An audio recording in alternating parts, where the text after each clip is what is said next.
जय Hind students. I hope कि आप सभी लोग स्वस्थ होंगे। आप सभी की प्रिपरेशन अच्छी चल रही होगी। एंशिएंट हिस्ट्री में आज हम 10वां चैप्टर पढ़ने वाले हैं। इस चैप्टर का नाम है गुप्तोत्तर काल। गुप्तोत्तर काल के टाइम पीरियड की बात करें तो यह 550 ईस्वी से 750 ईस्वी तक का टाइम पीरियड रहा है। इससे पहले हमने मौर्य काल और मौर्योत्तर काल पढ़ा।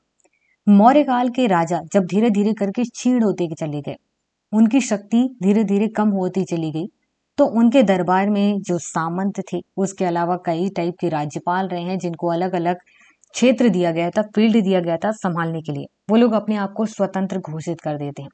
इसके अलावा कुछ विदेशी आक्रमण होते हैं और वो लोग हमारे यहाँ आकर के हमारे इंडिया में शासन करने लगते हैं। तो उस टाइम को हम मौर्योत्तर काल कहते हैं। गुप्त काल में क्या होता है कि गुप्त काल में जैसे कि हमने सभी राजाओं को क्रम से पढ़ा।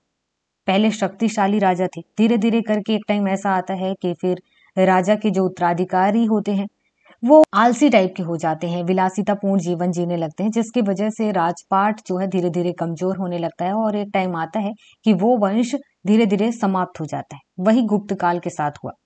गुप्त काल में ये गुप्त साम्राज्य समाप्त होने जाता है। वो इस वजह से जैसे जैसे गुप्त काल समाप्त होते जाता है तो गुप्त काल में जो राजा थे, उनके अधीन जितने भी शासक रहा करते थे, सामंत थे, इन लोगों ने धीरे धीरे करके अपने आप को स्वतंत्र घोषित कर दिया।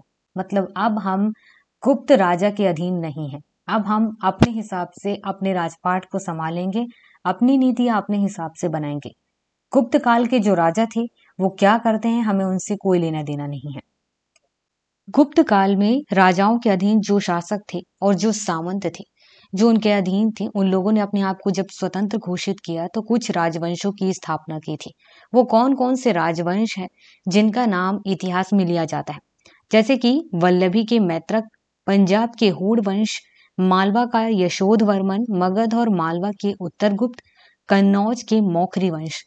इनका क्रम भी आपको याद रखना है और इनका नाम ये एग्जाम में पूछा जा चुका है। यूपीएससी सिविल सर्विस एग्जाम में भी इससे क्वेश्चन आ चुका है। सबसे पहले बात करते हैं वल्लभी के मैत्रक वंश की। इसकी स्थापना भट्टार्क नामक एक व्यक्ति ने की थी और ये गुप्त काल में राजाओं के सैनिक पदाधिकारी के रूप में काम कर रहा था। भट्टार्क के बाद उसके जितने भी उत्तराधिकारी आते हैं, ये लोग इस तरीके से वर्क करते हैं कि इनके जो वल्लभी का मैत्रक वंश है वो धीरे धीरे करके काफी विस्तार हो जाता है और ये लोग सौराष्ट्र में अपने राज्य को स्थापित कर लेते हैं। भट्टार्क के बाद उसका उत्तराधिकारी ध्रुवसेन होता है। ध्रुवसेन के बाद द्रोण सिंह होता है और द्रोण सिंह के बाद उसका भाई फिर से ध्रुवसेन होता है। वल्लभी के यह मैत्रक वंश बौद्ध धर्म को मानता था और बौद्ध धर्म को बढ़ावा देने के लिए बहुत सारा दान भी किया। जब भी हम यूनिवर्सिटीज, विश्वविद्यालय के बारे में बात करते हैं, पुराने विश्वविद्यालय, तो उसमें एक नाम आता है नालंदा विश्वविद्यालय। नालंदा विश्वविद्यालय जो कि अभी भारत में पूर्वी भारत की तरफ स्थित है। वैसे ही सेम पश्चिम भारत में भी एक विश्वविद्यालय है जिसका काफी नाम है और काफी फेमस भी है, वो है वल्लभी। 7वीं शताब्दी के आसपास एक चीनी यात्री तीसंग आता है और ये जाता है वल्लभी विश्वविद्यालय, जहां पर देखता है कि यहाँ का पढ़ाने का प्रोसेस, यहाँ की बाकी सुविधाएं कुछ वैसे ही जैसे नालंदा विश्वविद्यालय की है। इसलिए पूर्वी तरफ नालंदा विश्वविद्यालय का नाम है तो पश्चिम भारत में वल्लभी विश्वविद्यालय का नाम है। इसके साथ ही वल्लभी व्यापार वाणिज्य के लिए भी फेमस था। तो 2 रीजन है जो सबसे ज्यादा फेमस था, एक शिक्षा एजुकेशन के लिए और एक व्यापार के लिए। इसके बाद है पंजाब के हूण राजा। ये एक टाइप का खाना बदोश और बर्बर जाति था। इस तरीके से कह सकते हैं कि ये इधर उधर भटक करके व्यापार करते हुए अपना जीवन यापन करता था, एक जगह स्थायी नहीं रहते थे ये लोग।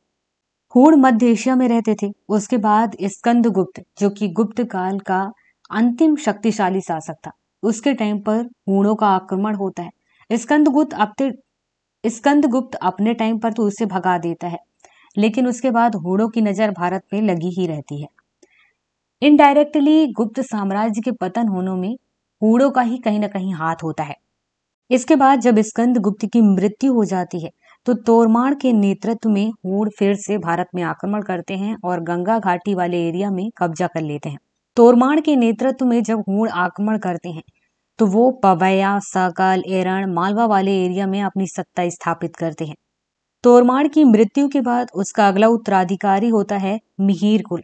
मिहिर कुल बहुत क्रूर था और अत्याचारी शासक भी था, बहुत अत्याचार करता था। और हेनसांग के अनुसार मतलब हेनसांग ने बताया कि उसकी राजधानी साकल थी। ग्वालियर में एक लेख मिला जिसमें मिहिर कुल को पराक्रमी और पृथ्वी का स्वामी कहा गया है। 530 ईस्वी में मिहिर कुल का यशोवर्मन के साथ युद्ध होता है और मिहिर कुल इसमें हार जाता है। मिहिर कुल शैव धर्म को मानता था और बौद्ध धर्म का सबसे बड़ा शत्रु भी था। कल्हड़ ने बताया कि श्रीनगर में मिहिर ने एक शिव मंदिर का निर्माण भी करवाया था। इसके बाद नेक्स्ट है मालवा का यशोधवर्मन। मंदसौर प्रशस्ति में यशोधवर्मन के बारे में पता चलता है और उसे चक्रवर्ती शासक बताया गया है। यशोधवर्मन और हुड़ों का यहाँ पर युद्ध होता है और जिसमें यशोधवर्मन विजयी होता है। इसी की वजह से यशोधवर्मन का नाम भी होता है और ये ज्यादा टाइम तक शासन नहीं करते हैं। लगभग 535 ईस्वी तक यशोधवर्मन का जो शासन है वो समाप्त हो जाता है। इसके बाद नेक्स्ट है मगध और मालवा के उत्तरगुप्त। जब गुप्त राजवंश का विघटन होने लगा था, पतन होने लगा था, तो उसके बाद मगध में और मालवा में दो नए राजवंश की स्थापना होती है और ये लोग लगभग 2 शताब्दियों तक शासन करते हैं। मगध की बात करें तो आज का जो बिहार एरिया है वो, और मालवा जो कि आज के मध्य प्रदेश में है। अब जैसे कि इस वंश की स्थापना गुप्त राजवंश के पतन के बाद हुआ था, इसलिए इसका नाम भी अंतिम में गुप्त है, तो कहीं कंफ्यूजन ना हो, तो इस वजह से इसे परवर्ती या फिर उत्तर गुप्त वंश कहा जाता है। इस वंश की स्थापना कृष्णगुप्त ने की थी और कृष्णगुप्त के नाम पर ही इसका नाम उत्तर गुप्त पड़ा हुआ है। कृष्णगुप्त के बाद इसके जो उत्तराधिकारी होते हैं हर्षगुप्त, उसके बाद जीवित गुप्त, उसके बाद कुमार गुप्त, उसके बाद दामोदर गुप्त, उसके बाद महासेन गुप्त, उसके बाद माधव गुप्त, उसके बाद आदित्य सेन। ऐसे शासकों का नाम होता है क्रम से। यहाँ पर जो आदित्य सेन है इसने 3 अश्वमेध यज्ञ कराए थे और इसके बारे में मंदर लेख से जानकारी मिलती है। उत्तर गुप्त वंश के जो राजा थे उन लोगों ने गुप्त साम्राज्य में जो राजनीतिक नियम थे, सांस्कृतिक परंपराएं थी, उन्हीं को कंटिन्यू फॉलो करते आ रहे थे। आदित्य सेन के टाइम पर एक चीनी राजदूत आता है वांग हुएन तसे, और ये 2 बार भारत आता है, तो ये चीज आपको एग्जाम के लिए याद रखनी है। इसके बाद है कन्नौज का मौखरी वंश। इस वंश की स्थापना मौखरी वंश का प्रारंभिक शासक हरिवर्मा करता है। जब गुप्त साम्राज्य था उस टाइम के शासक के अधीन में हरिवर्मा सामंत के रूप में काम कर रहा था और कन्नौज वाले एरिया को इसे संभालने के लिए दिया गया था। बाद में जैसे जैसे गुप्त साम्राज्य का पतन होने लगता है तो वो अपने आप को स्वतंत्र घोषित कर देता है और यहीं पर से ये मौखरी वंश की स्थापना करता है। इन सभी चीजों की जानकारी बाणभट्ट ने हर्षचरित्र की रचना की है, उससे हमें मिलती है। हरिवर्मा का अगला उत्तराधिकारी होता है आदित्य वर्मा। इसके बाद ईश्वर वर्मा शासक बनता है, जिसे जौनपुर लेख में राजाओं में सिंह के समान बताया गया है। ईश्वर वर्मा के बाद ईशान वर्मा अगला शासक बनता है। उसके बाद सर्व वर्मा बनता है। सर्व वर्मा के बाद अवंती वर्मा। इसके बाद उसका अगला शासक बनता है ग्रह वर्मा। अब यहाँ पर ध्यान देना, अवंती वर्मा के टाइम पर थानेश्वर के पुष्यभूति वंश के साथ यहाँ पर मौखरी वंश का वैवाहिक संबंध स्थापित होता है। अवंती वर्मा का बेटा होता है ग्रह वर्मा और उसके बाद ग्रह वर्मा का विवाह थानेश्वर शासक प्रभाकर वर्धन की बेटी होती है राज्यश्री, उसके साथ उसकी शादी की जाती है। ग्रह वर्मा की जब मृत्यु हो जाती है तो उसके बाद मौखरी वंश की शक्ति क्षीण होती चली जाती है और इसका एक टाइम आने पर पतन हो जाता है। अब इसके बाद हम बात करते हैं थानेश्वर के पुष्यभूति वंश के बारे में, जो कि सबसे ज्यादा फेमस है। गुप्तोत्तर काल में हम पुष्यभूति वंश के नाम से ही सारी चीजें पढ़ते हैं। सबसे पहले बात करते हैं कि इसके बारे में हमें कहाँ पर इंफॉर्मेशन मिलता है। तो देखिए, हर्ष और उसके राजवंश के बारे में बाणभट्ट ने हर्षचरित की रचना की है। हेनसांग ने संस्मरण लिखा हुआ है। फिर कई सारे अभिलेख हैं, सिक्के हैं, उनके माध्यम से हमें पता चलता है। बाणभट्ट के हर्षचरित से हमें ये पता चलता है कि थानेश्वर, जो कि आज के हरियाणा में है, पुष्यभूति नामक एक राजा था और इसी ने इस वंश की स्थापना की थी। इसी के नाम पर पुष्यभूति वंश का नाम इसे दिया गया है। पुष्यभूति का बेटा होता है प्रभाकर वर्धन और प्रभाकर वर्धन के बाद उसके 2 बेटे होते हैं राज्यवर्धन और हर्षवर्धन। एक बेटी होती है राज्यश्री। यहाँ पर प्रभाकर वर्धन ने अपनी बेटी का विवाह कन्नौज के मौखरी शासक ग्रह वर्मा के साथ करता है। इसके बारे में हमने इससे पहले ही बात किया। प्रभाकर वर्धन की किसी बीमारी की वजह से आगे चलकर मृत्यु हो जाती है और उसके बाद अगला शासक बनता है प्रभाकर वर्धन का बड़ा बेटा राज्यवर्धन और ये थानेश्वर का शासक बनता है। प्रभाकर वर्धन ने अपनी बेटी का विवाह मौखरी वंश के साथ किया था। अब मौखरी वंश के साथ इसके अच्छे संबंध थे, लेकिन मालवा के जो राजा देवगुप्त थे उनका संबंध उनके साथ अच्छा नहीं था। तो ये लोग क्या करते हैं कि मालवा के राजा देवगुप्त और बंगाल के शासक होते हैं गौड़ शासक, ये दोनों मिलकर के कन्नौज के मौखरी शासक ग्रहवर्मा की हत्या कर देते हैं और उसकी पत्नी राजश्री को बंदी बना लेते हैं। मतलब ये है कि प्रभाकर वर्धन की बेटी और राजवर्धन हर्षवर्धन की बहन को यहाँ पर बंदी बना लिया गया है। जैसे ही राजवर्धन को इस बारे में पता चलता है कि उसकी बहन को बंदी बना लिया गया है और उसके पति की हत्या कर दी गई है, तो वो उसके बाद युद्ध के लिए जाता है, लेकिन युद्ध के दौरान ही राजवर्धन की हत्या हो जाती है और उसकी मृत्यु हो जाती है। राजवर्धन की हत्या के बारे में जब हर्षवर्धन को पता चलता है तो वो फिर बंगाल के गौड़ शासक शशांक से बदला लेने के लिए प्रतिज्ञा लेता है। लगभग 606 ईस्वी के आसपास हर्षवर्धन थानेश्वर का फिर शासक बनता है। शासन संभालने के बाद ही उसने शशांक से बदला लेने के लिए कई सारे अभियान शुरू किए। तभी उसे ये इन्फॉर्मेशन मिलती है कि राजश्री उसकी बहन शशांक के कैद से बाहर निकल करके जंगलों की तरफ चली गई है। इसके बाद हर्षवर्धन अपने एक बौद्ध भिक्षु दिवाकर के सहयोग से अपनी बहन को खोज लेता है। उसी टाइम पर जो उसकी बहन होती है राजश्री, वो सती होने वाली होती है। तो यहाँ पर हर्षवर्धन उसे रोकता है और फिर उसके बाद कन्नौज के जो मौखरी वंश होता है उसे वापस उसे संभालने के लिए उसको उसकी जिम्मेदारी दे देता है। हेनसांग ने अपने संस्मरण में बताया हुआ है कि हर्ष ने अपने टाइम पर जब उसने पूरे शासन को संभाला था तो बंगाल के गौड़ शासक शशांक से केवल बदला ही नहीं लिया था, बल्कि उसने और भी उत्तरी भारत के जितने भी राजा थे उनको अपने अधीन कर लिया था। उत्तरी भारत के 5 राज्य हैं, पंजाब, कन्नौज, गौड़, बंगाल, मिथिला और उड़ीसा, जिसे हर्ष ने अपने अधीन कर लिया था। इसके साथ ही हर्ष का वल्लभी के शासक ध्रुवसेन द्वितीय के साथ भी अच्छे संबंध नहीं थे। बाद में इस संबंध को अच्छे बनाने के लिए उसने अपनी बेटी का विवाह ध्रुवसेन के साथ कर दिया और यहीं से वैवाहिक संबंध स्थापित होने के बाद इन लोगों की जो शत्रुता चल रही थी वो खत्म हो जाती है। उत्तर भारत की तरफ लगभग हर्ष ने सभी कुछ जीत लिया था। अब उसका टारगेट था दक्षिण भारत की तरफ, और दक्षिण भारत की तरफ चालुक्य के राजा पुलकेशिन द्वितीय था। ये चाहता था कि उत्तर भारत की तरफ उसका कंट्रोल बढ़े और हर्ष चाहता था कि दक्षिण भारत की तरफ उसका कंट्रोल बढ़े। अब दोनों इस तरीके से सोच रहे थे तो यहाँ पर दोनों का युद्ध होने लगता है। हर्ष अपने टाइम पर चीनी राजाओं के साथ भी अच्छे संबंध बना रखे थे और अपने टाइम पर उसने लगभग 3 राजदूत चीन में भेजे थे। हर्ष के शासनकाल में चीनी यात्री हेनसांग भारत आया था और लगभग 629 ईस्वी में चीन से चला और भ्रमण करते हुए भारत आया था और यहाँ वह लगभग 645 तक रहा है। हेनसांग भारत के नालंदा विश्वविद्यालय में पढ़ने के लिए आया था और जो बौद्ध ग्रंथ थे जिनका काफी नाम था उनको अपने चीन ले जाने के लिए आया था। हर्ष के दरबार में ये कई साल तक रहा भी और उसके बाद 645 में ये भारत से चला गया और उसके 2 साल बाद ही 647 में हर्षवर्धन की मृत्यु हो जाती है। इसके बाद बात करते हैं हर्षकालीन प्रशासन एडमिनिस्ट्रेशन के बारे में। इसके बारे में हमें बाणभट्ट के हर्षचरित से और चीनी यात्री हेनसांग के विवरण से पता चलता है। हर्ष के टाइम पर पटना, पाटलिपुत्र और वैशाली इन दोनों की स्थिति अच्छी नहीं थी और यहीं पर सबसे अच्छा व्यापार चला करता था। जब इनकी स्थिति अच्छी नहीं थी तो यहाँ पर जो व्यापार था उसमें भी गिरावट आई और जो मुद्रा थी, करेंसी थी, इसकी भी स्थिति अच्छी नहीं थी। इस टाइम पर जो सैनिक और अधिकारी हुआ करते थे उनको वेतन के रूप में नगद नहीं दिया जाता था, बल्कि जो भूमि थी उनको दान कर दिया जाता था।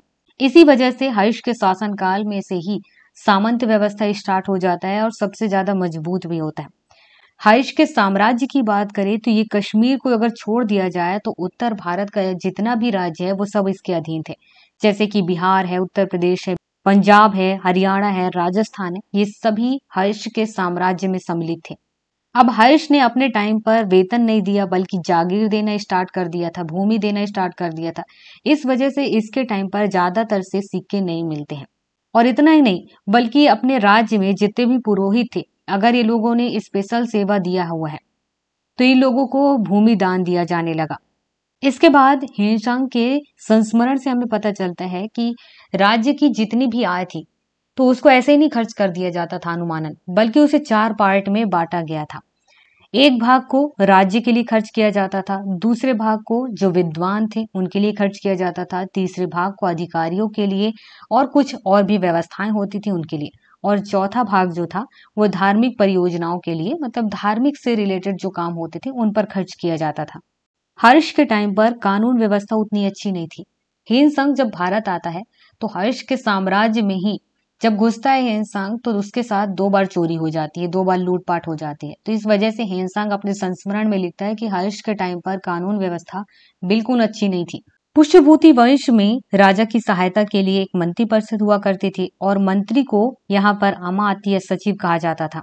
हर्ष के टाइम पर कई सारे शासक हर्ष के अधीन थे और जो शासक इनके अधीन थे उन लोगों को महाजन कहा जाता था या फिर महासामंत कहा जाता था।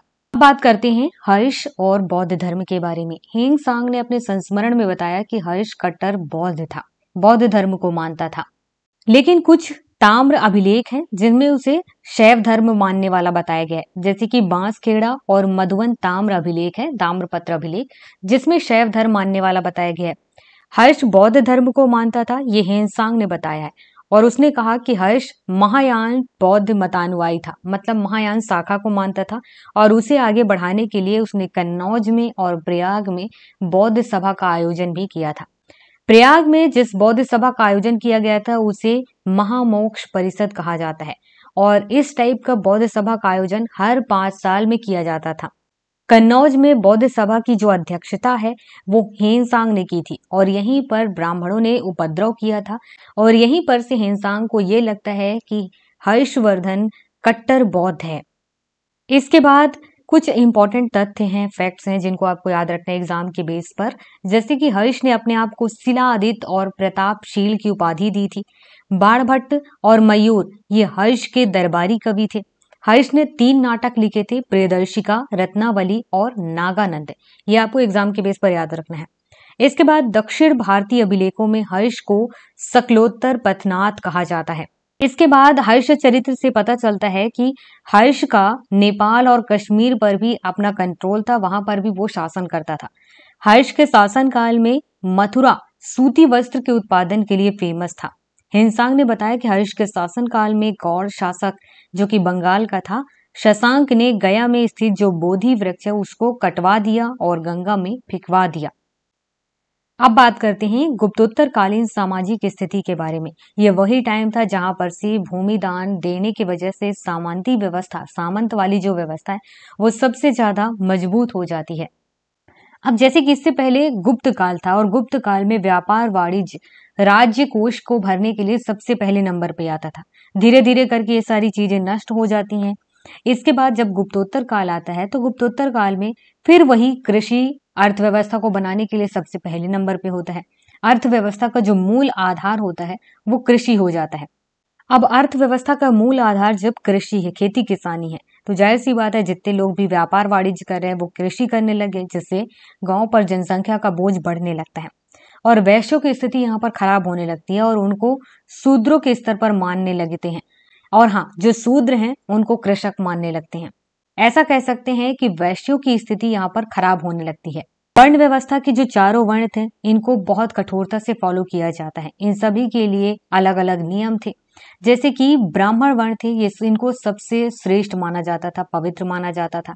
इन लोगों का काम वही अध्ययन, अध्यापन, यज्ञ करना, यही चीज गुप्त काल में थी, मौर्य काल में थी, मौर्योत्तर काल में थी। और यही टाइम था जहां पर राजपूतों का भी उदय होता है।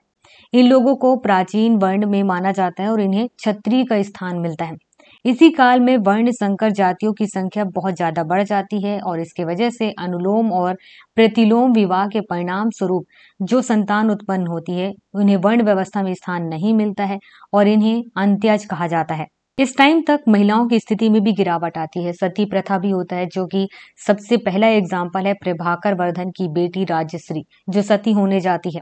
अब यहाँ पर कृषि अर्थव्यवस्था का मूल आधार है, मतलब कहीं ना कहीं कुछ मजबूत वाली चीजें अर्थव्यवस्था का मूल आधार नहीं थी, जिसकी वजह से स्त्रियों के बाल विवाह होने लग गए थे। उन्हें शिक्षा के अधिकार से, एजुकेशन से वंचित होना पड़ा था और यौवन आरंभ से पहले ही, जो मासिक धर्म है उसके शुरू होने से पहले ही जिन लड़कियों की शादी हो जाती थी उनकी शादी को सबसे आदर्श माना जाता था। और इसी टाइम पर बाल विवाह होने के वजह से बाल विधवाओं की समस्या भी उत्पन्न होती है, जैसे कि 12-13 साल की लड़कियों की शादी हो जाती है। और ऐसा नहीं है कि शादी जो हो रही है वो कम उम्र के लड़के के साथ हो रही है, बल्कि 24 साल, 25 साल, 35 साल, 50 साल के उम्र के आदमियों के साथ शादी होती थी, जिसकी वजह से जो लड़कियां थी वो जल्दी विधवा हो जाती थी। और इसी वजह से सती प्रथा भी यहीं से उत्पन्न हो जाती है। इसके एग्जाम्पल हैं, राजश्री है, हर्ष की मम्मी यशोमती। जब वो उसके पिता प्रभाकर वर्धन की मृत्यु हो जाती तो उसके बाद यशोमती भी सती हो जाती है, ये एक एग्जाम्पल है।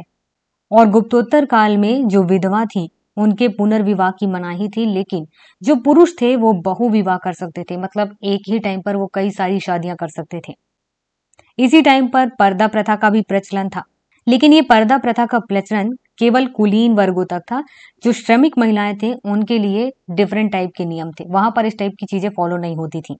यहाँ पर कुलीन वर्ग का मतलब आप समझ रहे हैं, जैसे कि मध्य वर्ग है और उसके बाद राजाओं के दरबारों में जो लोग रहते थे, ये सब लोग पर्दा में रहते थे, मतलब ये लोग अपनी महिलाओं को पर्दा में रखते थे। ये पहला पार्ट है जिसमें हमने वल्लभी के मैत्रक वंश, पंजाब के हूण, मालवा का यशोध वर्मन, मगध और मालवा के उत्तरगुप्त, कन्नौज के मौखरी वंश है, पुष्यभूति वंश है, इनको हमने पढ़ लिया।